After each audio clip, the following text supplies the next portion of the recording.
This is a factory specializing in the production of artificial turf. As people's demand for turf increases, artificial turf is favored by more people with its minimal maintenance cost. This factory is dedicated to the production of various types of lawns, and the process is all completed by mechanical automation. These white plastic pellets are the starting point for making them, and then colored by adding green plastic pellets. After a series of heating and melting by the machine, it flows out from the hole under the machine, and the green line is cooled and solidified through the water tank below. Then the machine pulls it out of the pool and winds it on multiple rollers, keeping a certain distance between them to prevent knotting. As it passes through the machine, it is reshaped by melting and squeezing, transforming the green strands into thin strips that more closely resemble small grasses. More than a dozen machines work at the same time to ensure that the factory can produce hundreds of rolls a day.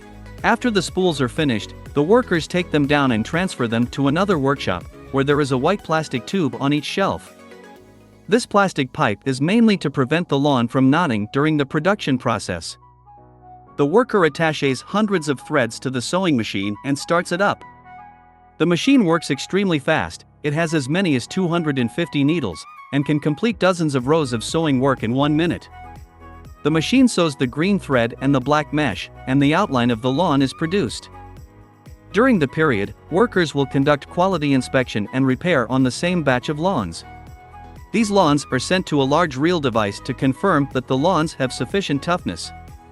Apply hot melt rubber evenly on the bottom of the lawn. Under the operation of the roller press, the turf is quickly cooled and shaped, so that the artificial turf is considered good. The machine will automatically roll it into the length required by the customer, and the workers will cut the lawn after it is rolled. Such a long lawn requires several people to pack it together. After packing, it can go out and be sent to the place where it is needed by a large truck.